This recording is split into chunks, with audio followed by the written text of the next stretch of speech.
télévision Futur Média mbokk yi ñoo ngi leen di nuyu bu baax a baax dellu rafetlu ni ngeen àndee ak suñu programme fas yéene ànd ak yéen ci xibaaru timis gi li ci gën a fës bokk na ci tabaski ren gi ak wattaay gi juróomi fan de suñu digg ak bés boobee waaye seetlu gi moo di yu bari ci marché bi seenu njëg ma nga yokk lu ci mel ne soble si ndax saako bi doon jar junni ak ñaar téeméer ma nga léegi ci ñaari junni ak ñaar téeméer jàpp ñaari junni ak ñetti téeméer ñu bari ci askanu ni dafa seer jaaykati soble ne du ca ñoom ñeneen koy jaay ñoo yokk yëf yi bu leen état bi dimbale woon ci subvention dana gën a yomb ci askan wi noonet la demee ci xar yi seetlu gi moo di xar am na fu ca mel ne ci diwaanu Kédougou di barab boo xamante ne ji kon bu ñu tijjee frontière yi xar dafay yomb waaye nag njëgu xar yi la kenn munta laal moo tax jaaykati xar yi gisuñu jamono ji ay client leneen luy firndeel ni ubbite frontière yi tax na xar bari moo di ca diwaanu Diboli Kidira ña nga fay wax lu toll ci ñeent fukki junni ak benn ci ay xar yu fa yegg naka noonu ci diwaanu Bakel moom yëfee dem na ba yegg ci fanweeri junni ak juróom-ñaar ci gàtt yoo xam ne ña nga fa. coow am tey jii ci hôpital Ziguinchor sabab li moo di ña doon liggéeyee ca CTE ba ñoo tey sikkimu buntu directeur ba ngir bëgg kon ñu fay leen seen ay weeri payoor yu ñu leen amal ci jamono yu woppi Covid 19 ji moo tax ñu xëy di xultoo ko ñaxtu.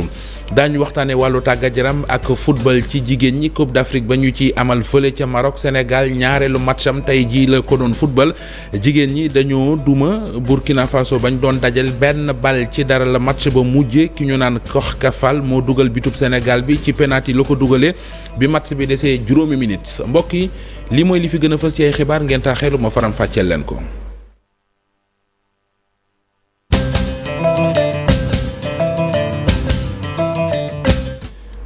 dellu leen nuyu dellu rafetlu ànd bi ak télévision Futur Média ni ñu ko junjee woon ci bopp bi la ñuy duggee ak yéen ci yaatalu xibaar yi doore ko tabaski gi ak ni ñu koy waajalee seetlu gi moo di ci jamono ji ci marché bi lu bari njëg ga yokk na lu ci mel ne soble si ndax saakoob soble bi doon jar junni ak ñaar téeméer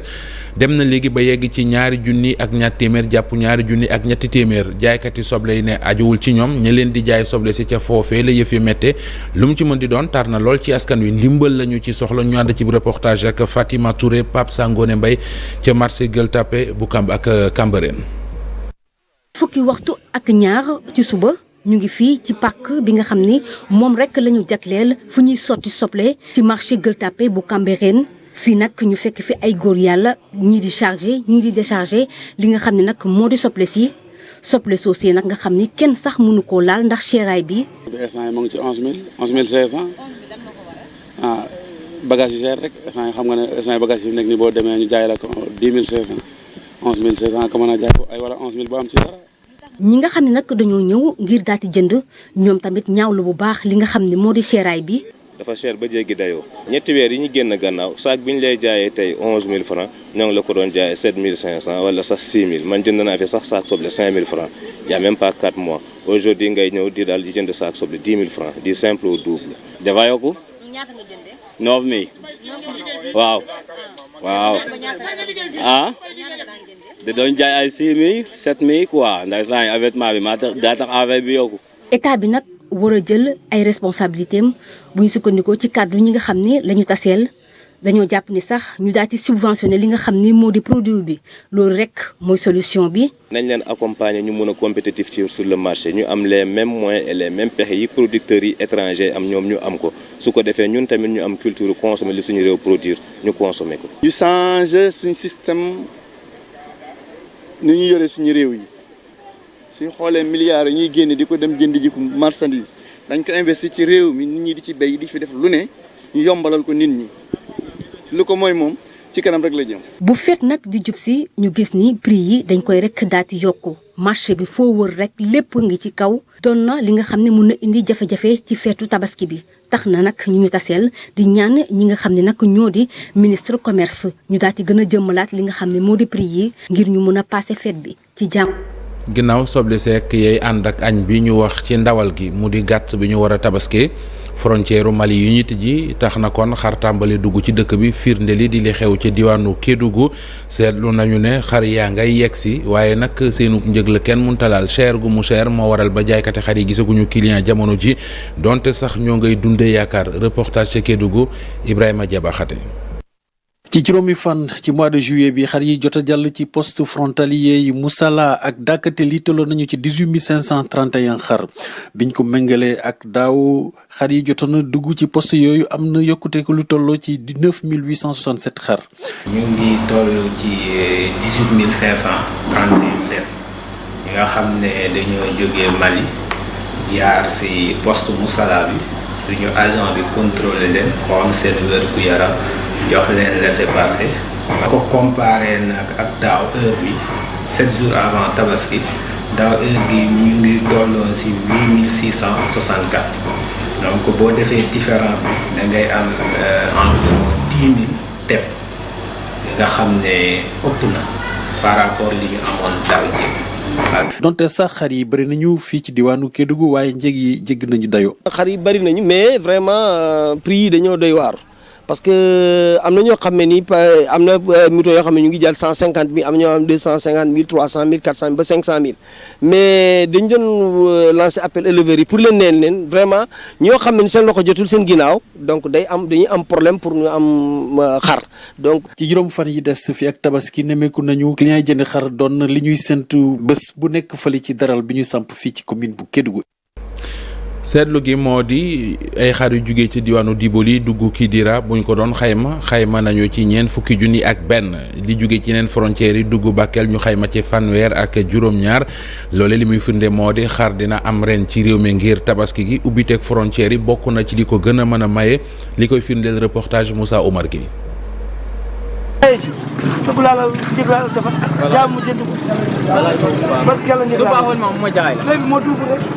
ak li ñu ibbi frontière bu Mali gis nañ ni lu jëm ci wàllu gàtt yi ñu ngi gën di dugg si bu baax a baax luy toll ci ñeent fukk benn junni ak juróom benn téeméer ak ñetti gàtt rombee nañu ci buntu bi Kidira dugg ci Sénégal bu fekkente ni li faree ci Bakel la fanweer ak juróom-ñaari junni ak ñetti téeméer ak juróom benn fukk ak ñeenti gàtt jokk nañu dugg si fi nga xam ne mooy ci Sénégal ba tax nag lenn ci ñi nga xam ne ñoom ñooy jaaykat ñu ñuy duppee ay teefanke nee nañu clients yi kay ñoo xaw a sooxe gisuñu leen ci daral yi nga xam ne ñoo faree fii ci Tamba. waaw pour man moom dina doy xar yi moom bëri nañ macha allah. et puis dañuy ragal na xar yi dina jeex wala du jeex mais xar yi njëg bi sax demeewul. waaw bu ñu ubbee frontière yi léegi. wax nañu ubbi nañ mais xar yi ñu ngi ñëw. mais ñëw comme ni ñu doon ñëwee daal. waaw xar yaa ngi ñëw mais nekkul comme d'habitude. ba xar yi lu tax ñu seer. sàmmkat yi dañoo wax ne affaire yi yëpp bagage yëpp daa seer. xar moom boo amee 80 000 da ngay am boo amee 85 da ngay am boo 100 boo 110 000 boo 150 yëpp. buy problème bi ngay. ba yor 75 000. waaw ngay waxaale xar 120 000 ou bien 150 000. waaw loolu mooy indi problème. man commune de Payar laa dëkk. li ma indi fay mooy dama fi indi ay xar rek di fi jaay. waaw frontière bi buñ ko ubbee du ñu teree jaay suñuy xar. waaw mais nag buñ ko ubboon. ñu yem ci suñu xar yi yaakaar naa suñu xar yi mën nañoo doyu Sénégal. waaw wóor na loolu laa yaakaar. waaye nag njëgu xar yi li mu cher ci biir dëkk bi tax na ñu ci bëri ñoom duñu daal am sikki sàkk dañuy fexe rek daal di dem ci luuma yi diggante Bala Kotiari Sinthiou Malem Missirah Altou Fass Payar Mereto ak Koutiaba ndaxte bu ñu demee ci béréb yooyu njëgu xar yi fa lay gën a yemamaay. coow lu rëy tey jii ci hôpital bu Ziguinchor sabab li moo di ay nit yu doon liggéey ci CTE ba fa nekkoon mu di centre de traitement épidémiologique ñoo tey xëye ab toogaanu ñaxtu lañ doon ñaxtoo ko xultu mooy ay weeri payoor yoo xam ne nee nañ dañ leen ko amel bu yàgg ba léegi la ñu bëgg ñu fay leen ko taxoon ñu dem toogaanu ji directeur hôpital ba ngir doon wane seen bopp ñu ànd ciy leeral ak Lamine Mandiang. ay médecins lañu hygiéniste infirmier technicien de surface yi nga xam ne ñoo ngi doon liggéeyee ca centre de traitement épidémiologique bu hôpital régional bu Ziguinchor yi wone naqar bi nga xam ne moom la ñu amee ci tardé bi nga xam ne nemmeeku nañ ko ci seen payoor ak yeneen indemnité yi amal nañ nag tey ci suba li nga xam ne nag moo di toogaanu ñaxtu ngir fësal mer woowee nga xam ne nag moom la ñu amee. directeur daf ñu yore suñu xaalis bëgguñu ko fay donc ñun nekk nañu ñeent fukki agent ak ñaar. depuis premier cas bu ñëw Ziguinchor ñun ñoo fi nekk di xeex di daanu ak jóg population bi du ñu daw suñu génnee sax nit ñi du ñu daw di ñu xoolee ay bët yu doy waar parce que ñu ngi nekk ak ñi am corona. mu métti woon lool ci ñun métti ci suñu njaboot nelawuñu guddi nelawuñu bëccëg ngir satisfaire suñu population. kon directeur hôpital régional na am ngor fay ñu suñu xaalis. ñoom agent yooyu nag nee nañu kii di directeur hôpital régional bu Ziguinchor fasul yéene fay payoor yi nga xam nag moom la leen yoreel ba tax na nee nañu may nañ ko ñaari fan bu ko lijjantiwul danañu amal ay sitting bés bu ne. directeur dañu bëgg balaa ñuy dem ci tabaski bi nañu fay suñu xaalis et puis dans l'intégralité nañu fay lépp mu fay ñu suñu xaalis ñun tam ku ci nekk ci ñun mu mën a dem toppatoo li ngay toppatoo parce que dañu am ay responsabilité donc suñu njaboot ñu ngi ñuy xaar donc nañu fay suñu xaalis su ko defulee pare nañu pour chaque jour dinañu taxaw buntu bureau bés bu yàlla sax dañuy taxaw buntu bureau tegal ko bruit tant que fay ñu suñu xaalis duñ ko may jàmm. directeur hôpital régional bu Ziguinchor nag agent yi bu ñu paree dañoo dem bëgg a forcer li nga xam ne moo di buntu bureau waaye moom mi di Ndiame Diop sax dafa mujjee woo waa force de l'ordre ngir ñu mën ko ci génnee moom nag nee ne agent yi li ñuy dund moom du ci dara. c'est que je suis pas responsable de li ma leen mën a wax daal mooy mbir mi sama loxo da cee set wicc ñoom toog nañu ñaari weer bu ñu tëjee CTE bi jotuñu seeni salaire man loolu sama yoon nekku ci ndaxte nguur gi joxuma xaalis ngir may fay ay salaire CTE li ma fi yor budget hôpital bi la te loolu ci doxalinu hôpital bi lañ ko jagleel jotuma nag xaalis boo xam ne jóge na ci nguur gi ngir fay leen ñoom liggéeykat yi nekk ci CTE bi. Il paraît que certains ont parlé de 50 millions j'ai pas reçu de 50 millions. coow li jëm ci wàllu payoor ak indemnité liggéeykat yi doon yëngatu ci wàllu xeex Covid-19 ci CTE bu hôpital régional bu Ziguinchor bëri na bu baax a baax ay kàddu di jib di laaj seen kilifa yi ñu fexe lijjanti ko. feneen fu ay ñaxtoo ki xoltu am moo di ca tund wi di Njaxat village la bu nekk ca Kër Moussa ga ca diwaanu Kees askan wa ñoo génn ñoom it di wane seen bopp ab usine bu fa sampe di defar batterie à polon la ñu ne nañ ko fa jëlee ndax lu dul loraange du leen ko jural moo warloon seen ñaxtu yi ñu doon amal Cheikh Anta Diop sëy Latir.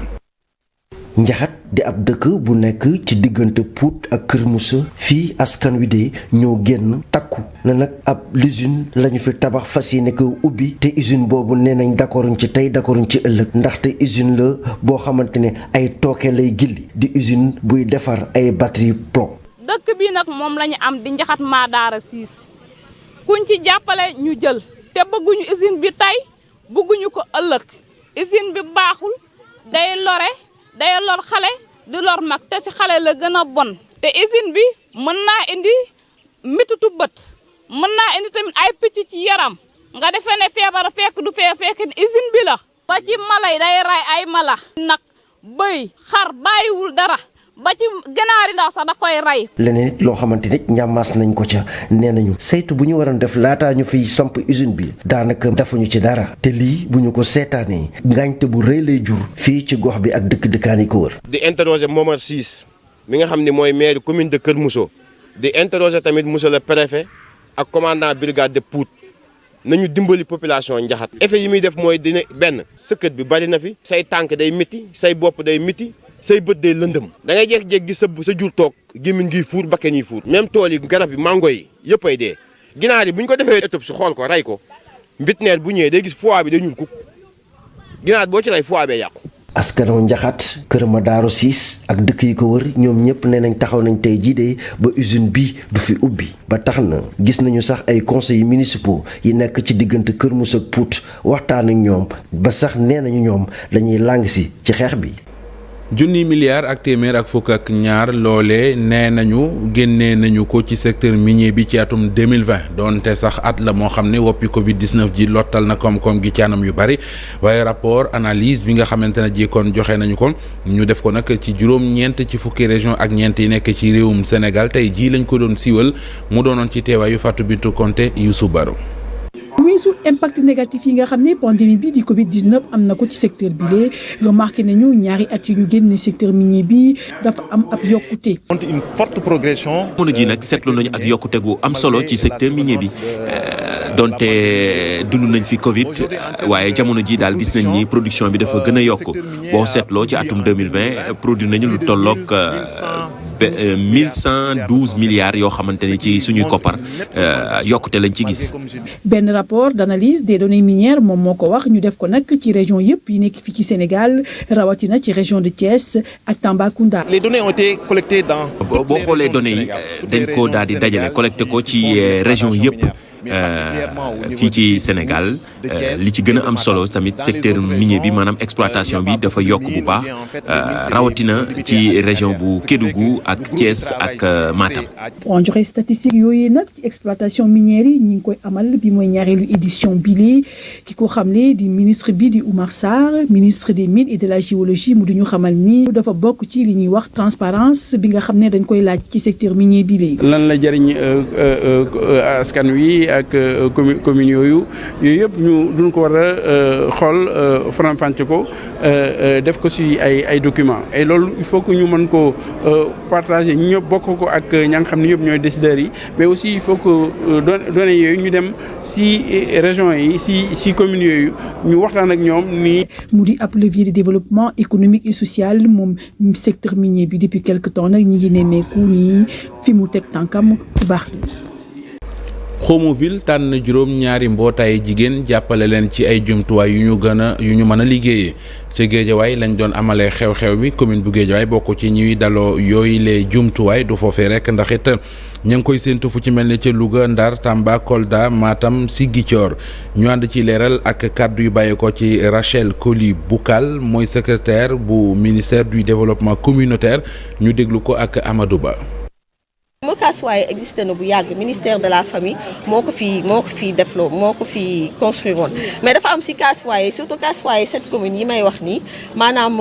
Louga Saint-Louis Matam Kolda Ziguinchor Tambacounda ak Guédiawaye dafa nekkoon yoo xamante ne délabrement dafa kii yoon dafa doon màbb si kaw jigéen ñi am na yoo xamante ne sax baaxatul woon ba kenn mënu si woon dugg léegi Promoville nag ci yi nga xamante ne zone yooyu ay zone d'intervention la mu tabaxaat yi nga xamante ne mënutu si woon dara ak mu réhabilité yi nga xamante ne aussi mënoon nañ ko réhabilité bu mu ñëwee nag bu mu construire kii bi ba pare casse foyer yi léegi ñu identifier ak femmes yi ñoom seen bopp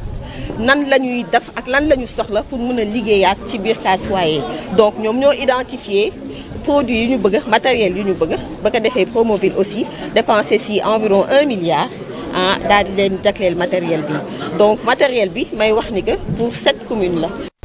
waxtaane wàllu politique ak i collectif gu jaboote organisation yu fare ci société civile gi seen bëgg-bëgg moo di ñu indi jooyandi mu di réformer code électoral fii ci Sénégal ginnaaw bu ñu jugee ci élection législative yi sàkku nañu ñu taxawal ab comité boo xamante ne ji day fexe ba waxtaan di am ci diggante ñi séq géewu politique bi mu di collectif gook nee nañu daal lu toll ci juróomi téeméeri observateur ña nga ca ngir xool nu ñu lijjantee élection législative yi ca Saly lañ doon amal am ndaje ngir tàggat kon ñeent fukki observateur ak juróom-benn yi nga xamante ne ji tàggat gi fi mu jëm mooy ci yenn anam la ñu war a saytoo ay élection Cheikh Tidiane Cissé mooy porte-parole lu bés bi kàddu yi leeral yii la ci dénk Abdourahmane Diallo. tey nag ñu dajale fii li ñuy wax sunu observateur de long terme yi maanaam les OLT dajale leen waajal leen tàggat leen ci ni ñuy jëmee ci élection législative yi nga xamante ni benn weer moo ci des. dañu am benn méthodologie bu ñu bëgg a expérimenter maanaam bëgg ko commencer def dañu dajale lu tolloog juróomi téeméeri observateur yoo xamante ni observateur de court terme la bisu élection yi lañ leen di mobiliser pour tas leen ci bureau de vote yi nga xamante ni moom la ñu identifier recommandation yi nga xamante ni dialogue politique bi ñu def recommandation yi 4 poñ la bi ci njëkk mooy naka la ñu mën a demee ci élection yoo xamante ni élection yu dal la ñaareel bi mooy dafa jot tey ñu tëggaat ñu amaat beneen code électoral bu bees boo xamante ni waxuma ne bi baaxul mais code électoral boo xamante ni dina jël en compte rëq-rëq yi nga xamante ni moom lañ traversé nii ñu jéem ko corriger jéem ko joyanti ñetteel bi mooy comité de suivi ba nga xamante ni amoon na 92 comité de suivi boobu wala comité de veille comité de suivi ñu jéem ko taxawal ba lépp luy jógee ci recommandation yoo xamante ni jóge na ci dialogue politique bi recommandation yooyu ñu mën ko jëmmal te ñeenteel bi mooy acteurs politiques yëpp war nañ toog daje ñu évaluer processus électoral bi. lu ëpp juróom-ñett fukki jigéen la ñu tànn leen ci juróom-ñetti liste yu bokk ci élection législative yi ñu war a amal nag formation ñetti fan yoo xam ne li ñu leen di tàggatee moo di daal ñu am taxawaay bu yees bu ñu demee ci assemblée nationale. loolee nag sababoon ndaje mi mu di atelier renforcement leadership politique des femmes et des jeunes investis pour les législatives de 2022 Pafara ñi ngi leen ci yàndal ci ay leeral. ay jigéen la ak ay góor yu ñu bind ci élection législative yi ngir ñu dagaan baatu askan wi ngir doon ay député ndaje mi leen dajale nag tey tax ñu gën a mën a yokk seen wàll leadership gannaaw nag ñuy amal yooyu la voté fanweeri fan ak benn ci weeru sulet. bu ñu gisee ne am nañ juróom-ñetti liste yoo nga xam ne dafa am ay jigéen am ay xale yu jigéen ak ay xale yu góor. général boo leen seetloo seen état major politique duñ leen jox rang bu ca baax bu baax buñ leen tabbee également duñ leen jox moyen. élection yi dañu yaakaar ne que élection de rupture lay doon élection yoo nga xam ne danañu may ñu am un autre regain ñu repartir d'un autre bon pied. ñi ci ëpp nag bi mooy bu njëkk ñu daal di bokk ci la jongante moo tax lu ci bëri xamuñu ko. loolu mooy lu war ci li mu bëgg a wax daal di tàggat ñi nga xam ne ñoom ñoo nekk jigéen ñi ndax buñ leen tàggatul ñu am capacité ngir mun a nag daal di xëccoo yenn poste yu mag a mag yoo xam ne dañuy fal nit ci francophonie nag loolu objectif bu mag la maanaam priorité ngir nag fexe ba jigéen ñi mun a bokk ci yenn bërëb yi naka noonu ñu tàggat leen bokk ci instance yu mag yi ñuy décider. une des orientations. loolu ci orientation yi nga xam ne jël nañ ko ngir mu permettre participation jigéen ñi ak ndaw ñi ci bërëb yi nga xam ne ci la ñuy dogalee loolu rawatina ci wàllu politique. li ñu xaar nag ci participation ci formation bi mooy ñu maîtriser lii di code électoral yi laata ñuy indi yeneen réforme dëgg. code électoral bi wane na ko dafa am ay évidence yoo nga xam ne mi ngi nii ñëpp a ngi ne janook moom donc il faut que ñu réformer instruments yi ñuy defee politique mais loolu bala nga koy def nga jàng ko bala nga koy mën def nga jàng ko te gisuma fi mu nekk nii gisuma benn école de parti boo nga xam ne boole na loolu ci agendaam. lu tolloog ñetti fan ndaw yeeg jigéen ñi nga xam ne ñoom la ñu investir ci juróom-ñetti liste yi nga xam ne ñoom ñoo fas yéene jongante faaw nag ñu daal di familiariser bu baax a baax ak lii di texte yi laataa ñuy tàmbali campagne électorale bi dimanche bi. waxtaane wàllu culture ak exposition bopp Ndeye Siga Ndiour def na ko jëmee ci wàllu patrimoine culturel matériel ak immatériel bu Sénégal moom Ndeye Siga Ndiour di taskatu xabaar artiste plasticienne dellu siwaat ak ci li tax mu amee taxawaay bu ni mel Ibou Diouf ak Amadou Ba lañu ci yàndal. histoire bu Sénégal jaarale ko ci dëkk yi fi nekkoon buur yi ak soxna yoo xamante ne def nañu kemtalaay kàttan ngir fësal réew mi loolee la weneen soxna biy def di Ndeye Siga Ndiour. wane sama cosaan ak sama aada. daan dundee suñu biiri ay village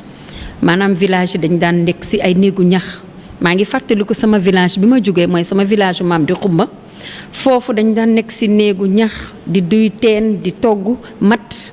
di dëbb di dem dex ga di maanaam di am ay leket di lekk dugub di dundee nu nga xamee ni lu sell. lim ci jublu nag mooy may askan bi rawatina ñi gën a féete ndaw ñu xam ni nga xamante ne noonee la seen askan tëddee. biir exposition bi maa ngi wane Ndate Yàlla nag moom laa njëkk a revisité ndax sama maam la man Ndate Yàlla ma indi histoire am teg ci Aline Sitoé Diatta ñëpp xam nañ ni moom mooy prêtresse du Cabrousse. pare si dem revisité Anna Kingsley nag